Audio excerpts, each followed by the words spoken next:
Hello again, everyone, and welcome back to another Burlingame. It's a small-town podcast sponsored by the Burlingame Historical Society. This is Mark Lucchese, also known as Mark at the Mic, and it's my pleasure today to have as my guest the Executive Director of Call Primrose, Terri Boesch. Terri, thank you so much for coming to the show today. Thank you for having me. It's a pleasure to speak with you, Mark. Great. So we're going to jump right in. Okay. Call Primrose. What is that? What is that? Call Primrose is a grocery pantry. We're located in Burlingame, and we offer free groceries to individuals and families in need within our neighborhood, within our community. So we are busier than ever, as you can imagine, but we provide groceries to those in need, to those that are in transition or homeless, and we do it 5 days a week. Great. What does CALL stand for? Interesting. Okay, so it used to stand for something. It used to, when CALL was originated, it stood for Christian Action Lifeline. And very shortly after I started, we filed a DBA to be Call Primrose, even though that's our official legal name, Christian Action Lifeline. We then in 2020 or 2021 refiled, and Call Primrose is our legal name now, with the idea that hunger surpasses any kind of faith, any kind of, everyone is welcome. Anyone is welcome to help. Anyone is welcome to receive our services. So now we are simply Call Primrose. Great. You know, I asked a couple of people, I said, what's Call Primrose? And they said, simple. You're hungry, call Primrose. Okay, well, that's an interesting answer. How long has Call Primrose been around? Call Primrose started, interestingly enough, in 1983, it started as a hotline. So it was two churches getting together, trying to streamline all the questions that neighboring congregations were getting for people in need asking about services. So it started as a hotline where people would field calls and then make referrals to where people needed to go. And it became apparent within the first year that food was the overriding need. Hunger was the overriding issue. Hunger and what we now call food insecurity. So within a year, it became a drop-in site where it is now on Primrose Road in Burlingame. So what were the two churches involved? It was the First Presbyterian Church of Burlingame, which is now Burl Pres, and Burlingame United Methodist Church. Was there an executive director at that time? Was there somebody in charge? Do you remember some of the founding people? I'm the fifth executive director, and we are celebrating 40 years, if I did the math correctly, this year. So my predecessor was there for 15 years. I'm going on 10. So the first director was a woman by the name of Madeline Beck. There were two more after her, and then Mary Watt came in 1999 and was there for 15 years doing a marvelous job. Yeah, I remember Mary very well from Molly Stone's, because that was back in the day when Call took food donations. Right. And we would do something maybe every couple of weeks or so. Right. And, but you got away with that around pandemic, right? Is that was prior to that, or what? Interesting. No, it was prior to that, and then all of those arrangements became formalized. So, which is now under the banner of Grocery Rescue. Okay. And you became executive director in 2014 after joining as a volunteer in 2010? I did. I volunteered with my daughter, both kids actually, trying to expose them to different areas where they could help, and completely fell in love with the mission, if you can fall in love with the mission, with the work that Call did, and with how close as a volunteer I got to be to the actual client we were serving. And then after my daughter no longer had an early afternoon, I continued as a volunteer myself, because I felt so engaged in the work that we were doing there and really enjoyed it. And you came from the financial world? I did. Were you, as a volunteer, were you still in finance at that time? As a volunteer, I was working part-time, because I was fortunate to be able to stay home with my kids. So I was working part-time with my father in our estate planning practice, and then spending a lot of time with the kids fundraising, service learning groups in each of their schools. So I got a lot of exposure to raising money. I got a lot of exposure to providing community service. Both were very appealing, but touching the client, of course, doing something. I refer to it as when you push it, it wiggles. We're that close to making a difference. You can actually, when you do it, you see immediately the results, and that was so appealing. Yeah. So 2010, 2014, you become executive director. That's a pretty fast move. How did all that happen? It was, well, I had been a volunteer and been there weekly, and then without a lot of warning, the executive director resigned. That would be Mary? Mary resigned, and she had done such a great job that for a couple months the place ran without a director. We got it as volunteers. If you know of anyone, please let us know. We're looking for a director. And I thought with my financial background and then my fundraising and volunteer background, it might be a nice fit for me, so I applied for the position. While you were a volunteer and you were working around the premises there, did you ever say to yourself, man, if I take this place over, I'm going to do this, this, and that, and this? Do you know what I mean? Were you kind of scheming at that time? Not scheming to take Mary's place, but just with ideas. You know what? It's another interesting question. I actually didn't, which is interesting to me because every single volunteer I have does. They come in with, we should be doing this, we should be doing that. Yeah. But I was really satisfied to be doing the work that I was doing there. It was a little bit of, we had apartment complexes that we prepared groceries for that a caseworker came and picked things up for. So I was really more focused on the task. We had a limited time to do it. So it wasn't until I potentially thought, there's a position here that's open. What could I do? What value could I add? And then the scheming started, of course. Oh, yes. Once you landed the executive director position, what kind of significant changes have you made over the last few years? The last few years, we've changed significantly due to COVID. We've changed our distribution model. We've had to adapt our staffing model based on the number of clients that we're seeing. Initially, I think one of the first things that I was involved in changing was moving us to a nonprofit. You could see the potential for growth, and in order to fundraise, we needed to be our own independent entity and have our own mission statement and that sort of thing.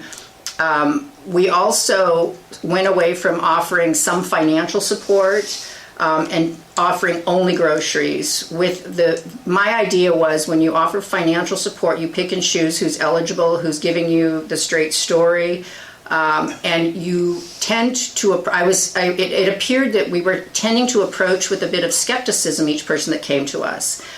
When you're providing groceries, it's the most beautiful thing. We get to say yes to everybody, and you don't get to do that often in your line of work or in your line of volunteering. Mm-hmm. But when you're offering groceries, one of our mottos is we'd much rather provide a loaf of bread to 20 people that didn't need it to put up barriers to entry to one family who does. So it's yes to everybody, and then we sort of go from there. Okay, so back in the day, you were receiving groceries from people. People would bring you this probably expired stuff or close to expiration. Where is Call Primrose getting their groceries now? We are, as a direct result of COVID, we stopped having anybody come in. We started serving clients outside. We stopped taking individual community donations. And in a look back, you can see that with all of the things we brought in, with all the time and the space it took, and we operate out of a very small physical location, we were maybe able to use 15 to 20% of what was being brought to us. So it really wasn't making sense. And we learned that because we stopped taking, and we learned how much more efficient we could be. Then we started, we buy some of our groceries now. We have a partnership with Second Harvest that is critical to our ability to keep moving forward, and we have grocery rescue programs in place. So the partnership with partnership with Second Harvest, is that like a weekly thing that they come around? For us, it's weekly. So what we do is I order it on Saturday morning. I place an order online. On Thursday, sometime on Thursday, the truck rolls in with cases and cases of what we ordered. So mostly staple items: rice, beans, pasta, tuna. We do get our eggs from Second Harvest, sometimes milk. And then the things that we buy are things like yogurt, cheese, milk, margarine, things that we want our clients to be able to count on, that we don't get strict allocations from Second Harvest. Right. So when the truck from Second Harvest pulls up, I guess with a pallet or two of groceries or whatever, how do those 4 to 6. Pardon me? 4 to 6 pallets. You're kidding. 4 to 6 pallets. Boy, that's amazing. So how do those groceries get from the pallet to inside the, call? I mean, the Second Harvest guys aren't bringing them in, are they? Your volunteers come around? Our volunteers come and our staff come. So another thing that's changed since the pandemic, it was myself and one staff member and then an admin person, and we now have a staff of 5. So we have, in addition to volunteers, we hired staff to be sort of professional volunteers to do whatever it takes on the day that It's a paid staff of 5? Paid staff of 5. Are they full-time or part-time? I am full-time, the rest are part-time. Uh-huh. And then the volunteers, how many volunteers more or less? Right now we have 33 active volunteers, and then we have a list of 6 that are what we call floaters. So our volunteers take it seriously. They've been here for some of them longer than I have, and they work shifts. So Monday through Friday, it might be Monday from noon to 3, or Monday from noon to 1, or 9 to noon to 3. Yeah. And they come every week during that time slot, and some for 10 years, some for 5 years. I say the average now is 2 years that our volunteers have had their shifts and been in those loyalty. slots. Yeah, and That's it's great for the client because they know the faces. Yeah.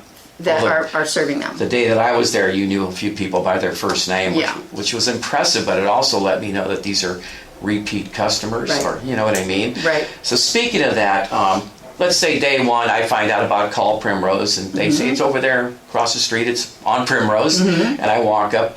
Walk me through the procedure of a new client and what goes on. Absolutely. So the first thing we ask a client is what city they live in. We welcome them, of course. Ask them what city they live in so that we can ensure they're within our service area. What is the service area? We provide for residents of the cities of Brisbane down through San Carlos.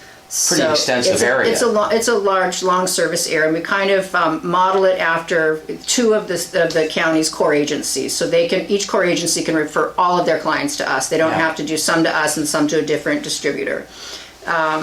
So a client would come in, they would fill out a brief intake form, show us an ID, and we ask simple questions, name and address. We ask how many people in the family, because we provide groceries based on a volume of groceries based on family size, and we have certain items for children. And then they would fill that out, their initial visit, show us an ID, and then we'd ask them on a subsequent visit to bring something showing that they live at the address they gave us, like a bill, a piece of mail, a statement, a rental agreement, something along those lines. And then what is a little bit unique about Call Primrose is that rather than handing them a box of food, and we actually refer to it as groceries versus food, and I know that's subtle, but it seems a little bit more dignified when we ask if you're here for groceries versus are you here for food. We provide a menu of the items we have available that day. So the client will sign their name and they will check off the dairy items they'd like, and they can have as many of the other items as we have available. With the idea that we want to empower our clients, we want them to be the ones that tell us what they want to take home to their families. And a nice side result of that is we have dramatically reduced waste. So we may get 100 clients, maybe only 50 want tuna this week, only 90 want pasta today because they already have it. So they're asking only for what they need and can use, and we don't find things thrown away around our dumpsters when people go through their grocery bags. So they know what they're getting. They're telling us what they'd like to take home. Yeah. Are things like cereal or Kraft macaroni and cheese, is that offered or anything like that? So cereal, it depends on whether we don't buy that. So if that's available through Second Harvest on our order list, sometimes they get donations and those things are available. Macaroni and cheese, 100% is available, and we buy Kraft macaroni and cheese. We use that for our kids program, our kids lunch program. I think that it's important that there's some familiarity when clients find themselves in need and they can't go to the grocery store. I think it helps when they see things that they could get at the grocery store. They're not necessarily buying it, but it's there. They're the same items. It's not all government issued. It's not all in bulk. There are comfortable items for them that they're familiar with, that kind of eases the stress of having to ask for help and having to have somebody provide you with free groceries. Yeah. You mentioned the children's lunch program. What is that? So that is it's called our Kids Summer Lunch Program, and we traditionally have offered that from June through August. And it's for the children who typically access free and reduced meals at school. And when the summer rolls around and classrooms are closed, while there are sites that provide those meals, they're not readily accessible as they are during the school year. And roughly a third of the kids enrolled in public schools in San Mateo County qualify for free and reduced lunches. And during the summer, it creates quite a bit of worry for their families to replace what we call the meal gap that exists when they can't access that summer lunch. A third? You said a third? Of the enrolled school children in the county. That's a lot. It's a lot of kids, yeah. So we provide an extra bag of groceries for families with children, macaroni and cheese and tuna and soup and applesauce and granola bars. How great is that? Has that been going on We've been for a long time? We've been doing that since probably the second year I was there, and I have to say during COVID, when children started learning remotely, we kicked that into gear in April of 2020, and then we've been operating it year-round ever since because it's very difficult to take something away when a family's counting on it. Yeah. We do see a lot of new families in the summer as a result of this meal gap, so they come for the lunch program and then they become clients of our full grocery service. Wow, that's a wow. Okay, that really is. It's what a service.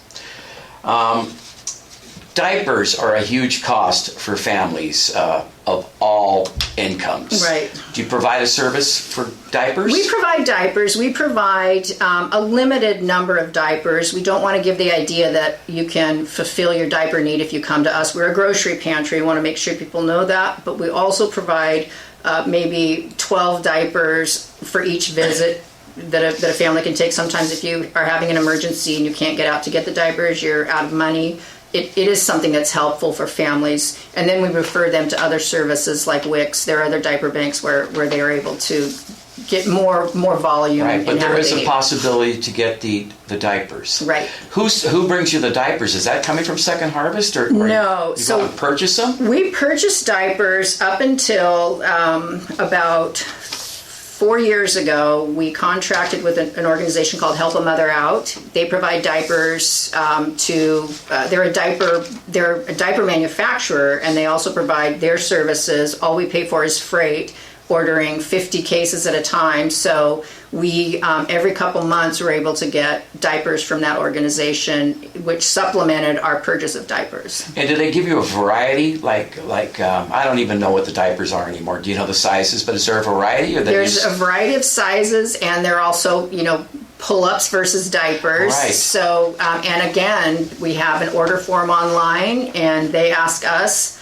what sizes we like and how many of each. So it's a wonderful organization that's been very helpful. Is that on the food menu list that a client would see when they come to Call Primrose, or is that sort of you have to ask about it, or what? When we see a child of that age, we ask if they need diapers, and then once we've established that, we can provide diapers up until the child is 3. Yeah. So we make a note in their files that they need diapers, and then oftentimes they know and they write the size, and we'll ask them what size because it obviously changes so quickly as these kids grow up.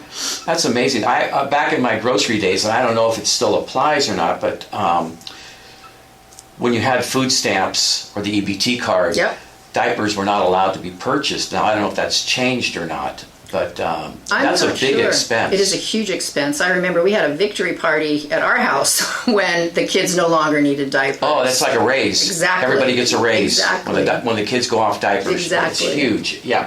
So I think food stamps have kind of been reduced. I want to say EBT. I'm sorry. CalFresh? Yeah. Well, we won't go there for a Okay. minute. I think that things have been reduced. Have you seen an uptick in clients coming to Call Primrose? We've had a steady uptick. We can't discount the pandemic. I know we keep saying that, but things doubled overnight in March and April of 2020, but it never subsided. And now we would see 80 families a day, and we were overwhelmed with how busy we were, and now we're seeing 100 families a day. Is that what the average is? The average now is 100 families, and there has been a spike since I believe the payments, the pandemic payment bump, if you will, went down March of this year. Right. Not only have we seen more people coming in, but those that have been coming in now come in more frequently. The money runs out sooner. You shop once a week, the clients once a week. Once a week. So you're getting an average of 100 customers a day, 5 days a week. Yep. But they're not repeat till the following week. Correct. Correct? Correct. That's a lot of volume. Yeah. So we see about given the month, between 700 and 800 unduplicated families each month. Yeah. Boy. And then most of those are coming more than once. And it used to be, Call Primrose started out as an emergency food source. And clients could come in, when I started, clients could come in twice per month, once between the 1st and 15th, and then once between the 16th and the end of the month. And we just said, I have a family they're just 4 of us. I couldn't make groceries last for 2 weeks. One trip what we're able to provide lasts for 2 weeks. So we just sort of tweaked our system, tweaked our inventory a little bit, and started offering weekly groceries. We would see maybe a third using our services more than once a month, and now it's 80% use it more than once a month. And most of those that use it only once a month, it's because it's their first time. Right. And then we see them back again the following month. Can you get meat and produce? Yes. We are very well supported, as I said, by Second Harvest. We have the staple items that I mentioned. We have fresh produce, and everybody gets fresh produce unless they select not to get it. And we used to have clients come in. We were set up sort of like a farmer's market, and they can select their own. Those days are gone. But so now, again, we create grocery bags of produce based on family size. Whatever we have available, we put a variety in, a same variety for everyone, and we offer that to everybody that comes. So fresh produce for everyone. We have one volunteer or staff member that is dedicated to putting, 100 of those together all day. And we have the dairy items that they can choose from. And then also we have meat and non-meat items. So we have chicken, fish, pork, beef. And we always ask about allergies and religious preferences and honor those. But we get most of that from Second Harvest, and a good portion of that now, and an even increasing portion, we get from our grocery rescue programs. So that's where one of the supermarkets might, 2 days before the expiration date or the use-by date on beef or chicken, will freeze it and put it aside for our grocery rescue pickup. We go there twice a week, depending on the store. And all of a sudden now we have all this meat that we can redistribute to the community that we've added another 6 months to. Fabulous. You've had ongoing families, right? Yes. I guess for quite a while. Yeah. And generations of families. Really? Yeah. Man. I guess that tells you something, huh, about San Mateo County, supposed to be the richest county in the state, fourth richest in the nation, and we have these issues with poverty. Yeah. And we have, 16 to 18% of our families live in Burlingame. How many? 16 to 18% of our families live in Burlingame. My gosh, boy. Yeah, we have them in every city in our service area. Gosh. Any thoughts of expanding the service area? We looked at, I put together a feasibility study a couple of years ago, and we are so, we can't duplicate what we have based on this wonderful city that we're so lucky to be based in. We have a volunteer base, we have a donor base, we have bus access to our folks that don't have transportation. So while we are always looking for better ways to serve those in our service area and more healthy, we're going from healthier, increasing our cold and our freeze and refrigerator storage so we can have more healthy foods. We don't have current plans right now to expand beyond our current location. Yeah, and this current location is a wonderful location. It's attached to the church, is that correct? It is on the church property. It's a little house behind the church that the church owns and rents to us. Yeah, and we've been there since day one. That's fabulous. Yeah. So you mentioned the bus program. You don't deliver, right? Correct. But you go pick up people? Is that the deal? No, we don't. So people that come on the bus. People that come on, we're one block off the bus line from El Camino. Yeah. So, and the way we look at it, some of us stop at Safeway, some of us stop at Molly Stone's. We're the third stop at Call Primrose when you're picking up your groceries. Wonderful. So it's very anonymous, and it's nice and empowering for our clients to be downtown and pick up their groceries. Yeah. So what are some of the current challenges and issues that are facing Call Primrose today and going forward? Language is a, we have, in the month of March, our largest population of new clients was from the Ukraine. And No kidding. yeah, a lot of refugees coming for help. We have a lot of folks that are coming from out of the country, Latin America. So Google Translate we're all getting very proficient with that. Yeah. And so we're getting a lot more people, a lot more new clients. I was looking at some old statistics and I saw number of new clients for the month 6. Last month we had 89. That's new. So these are 89 people that now can come each week. 89 new people Wow. that can come each week. Yeah. So it is keeping up with our clientele, and it's inventory. So Second Harvest has, during the pandemic, the focus was on the food banks and the food distribution industry. Our need has only gotten better, but the focus has kind of come off. So in an effort to keep up with everything, all of us that partner with Second Harvest have experienced some cutbacks in the allocations. So we're fortunate in that we're diversified with things that we can purchase, and we have some very long-standing grocery rescue programs who are able to supplement. But that, being able to continue to source grocery items in bulk to meet our distribution model where our clients get to choose, could be one of our foreseeable challenges. Yeah. I think you should tell everybody what you do during the holidays, because I think that's pretty special. How you arrange things at Thanksgiving with turkeys and all that kind of thing. We do. We have a holiday well, you should know, Mark, because you enabled us during the pandemic. Who had turkeys? We had turkeys. Thanks to Mark and Molly Stone. So we put together a special offering for our clients. We do a side-by-side, so regular groceries, and then we have a holiday menu.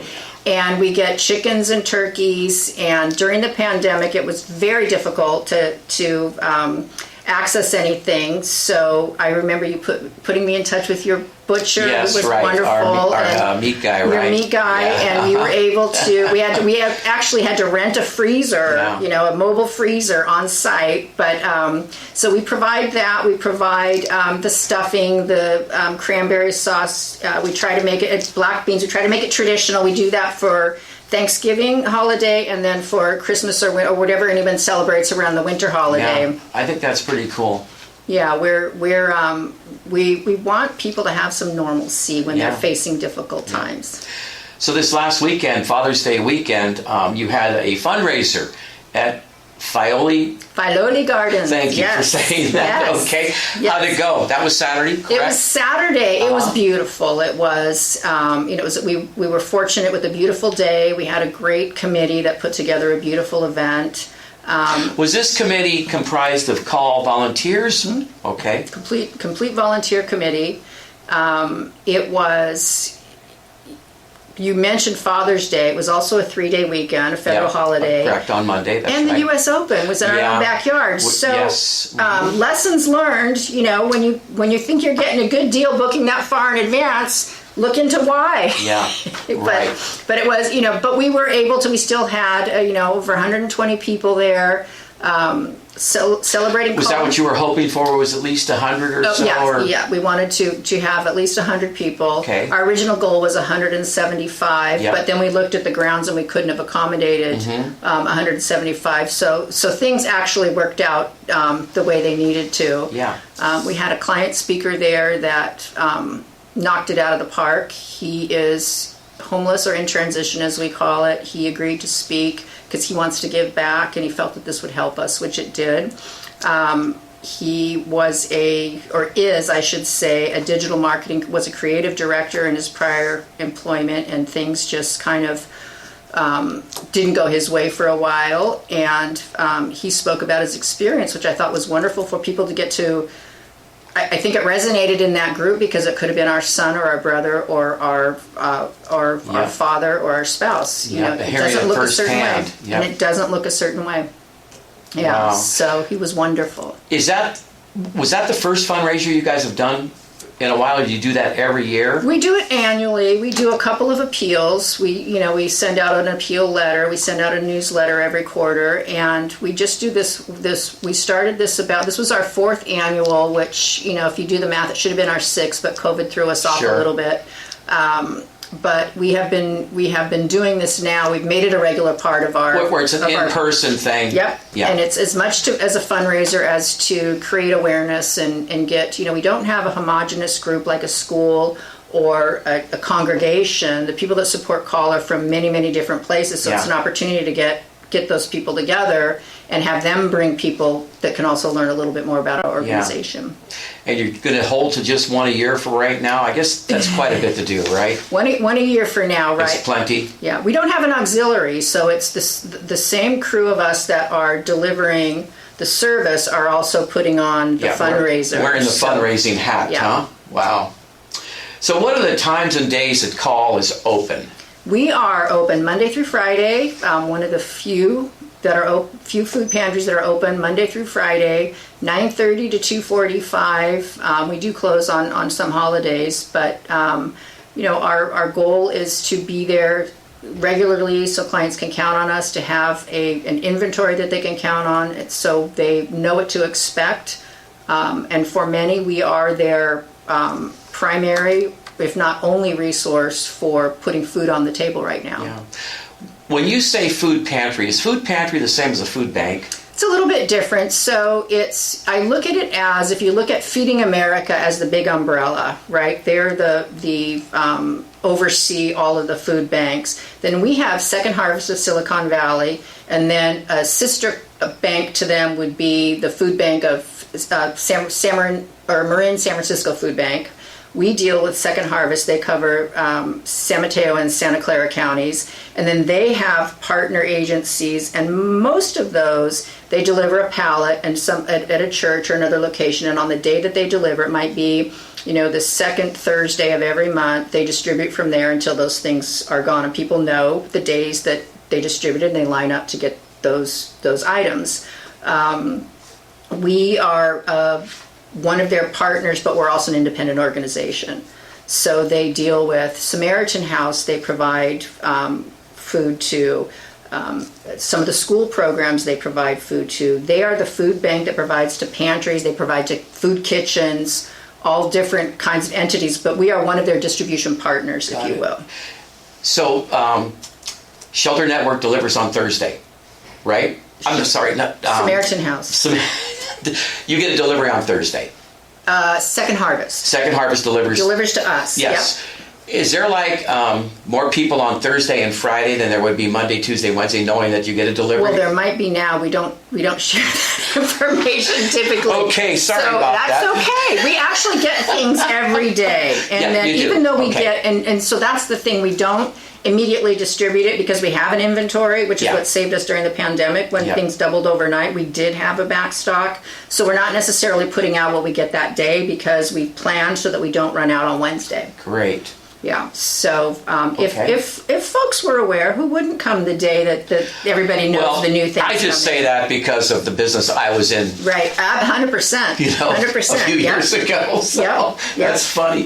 Thank you, Terri, for that. So how can individuals or organizations get involved and support the work of Call Primrose? Just sharing the word that we're here, because so many people know someone that can use our services. So helping us to, I don't want to use the word market, but communicate our services to folks that need it is one way. Checking our website for when we are looking for volunteers. As I said, our volunteers, we don't have a lot of movement or turnover. That's great. And you've seen we're such a small physical location. And efficient. So we have to be efficient. Very efficient. So we don't have big group project opportunities. Yeah. But occasionally, if you check our website, we'll be looking for certain shifts for certain days where we might have somebody that has their situation has changed and they're no longer available that day. And then, of course, we're always taking financial donations and very grateful for them so that we can purchase the things that we know we need where we have gaps in what we get from our donations and grocery rescue programs. Money makes it happen. I know that you have to go out and purchase groceries and you need that money to keep it going, right? Right. But before we close this down, how about a little shout out to your husband, Tom? How many years you been married? 25, going on 26. Great. And how many kids? 2 kids, 2 How great old? kids. Kendall is 21. Great. And Michael is 23. Wow, terrific. And they're, I guess, finished with college or maybe One still is going? still in college. Good. Kendall is going to rising senior at SMU. She's doing her internship out in Dallas in the heat right now with what she'll tell her dad is his fault that her air conditioner is not working in her car. And then Michael is an analyst. He's in his first year out of school with the firm. He's in North Carolina and loving it out there. And SMU is where Tommy went, right? Tom Exactly. Went there. Yeah, so it's been great. a family affair. His chest is busting. That's wonderful. He's very proud. Great. Very, very proud. Well, Terri, thank you so much for being a guest today. Thank you for having me. Absolutely. I enjoyed talking with you, Mark, sharing a bet. little bit about Call Primrose. Thank you.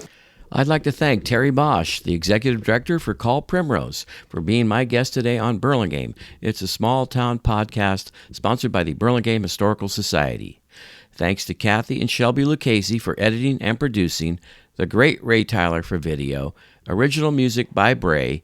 You can hear more of Bray at braymusic.com. This podcast was recorded on Thursday, June 22nd, 2023.